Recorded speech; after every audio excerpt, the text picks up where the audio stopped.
அருணகிரிநாதர் கந்தர் அலங்காரத்துல ஒரு அற்புதமான ஒரு பாடலை சொல்லுகிறார். உள்ளித்தலையில் எறும்பது போல குளையும் என் உள்ள துயரை ஒழித்து அருள்வாய்.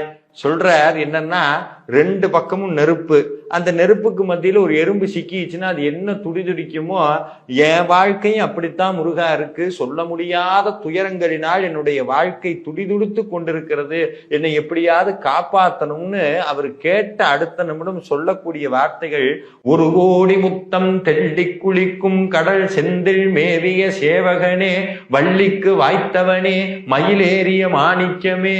சொல்றார், ஒரு கோடி முத்தம், நிறைய முத்துக்கள் தெள்ளி கொளிக்கக்கூடிய திருச்செந்தூர் கடலிலே நிற்கக்கூடிய வீரனே, என்னை காப்பாற்றணும்னு கேட்கிறார். நுட்பத்தை பாருங்க.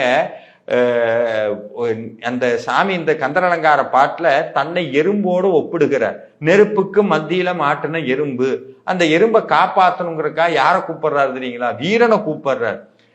வீரன் எவ்வளவு பெருசு, எறும்பு எவ்வளவு பெருசு. சாமி சொல்றாரு, முருகா உன்னுடைய பார்வையில நான் எறும்பை விட சின்ன உயிர், ஆனா உன்னுடைய கருணை என்ன தெரியுமா? நீ எறும்பை கூட காப்பாற்றணும்னு எறும்பு கூப்பிட்டா கூடி வந்து நிற்கக்கூடிய கருணையில மிகப்பெரியவன். அதனால தேவர்கள் ஒரு பக்கம் உன்னை பூஜை பண்றதுக்கு நிக்கிறாங்க, சிவபெருமான், திருமால், பிரம்மா, இன்னும் எத்தனையோ தவத்திலே சிறந்த முனிவர்கள், ஞானியர்கள் அத்தனை பேர் நிக்கிறதுக்கு மத்தியில இந்த எறும்பை விட சின்னதா இருக்கக்கூடிய இந்த உயிருக்கும் நீ இறங்குவ அப்படிங்கிற அந்த உண்மை தெரிந்துதான் திருச்செந்தூர் ஆண்டவனே உன்னை நான் கூப்பிடுறேன்னு சுவாமி அற்புதமான ஒரு நுட்பத்தை பாடியிருப்பார்.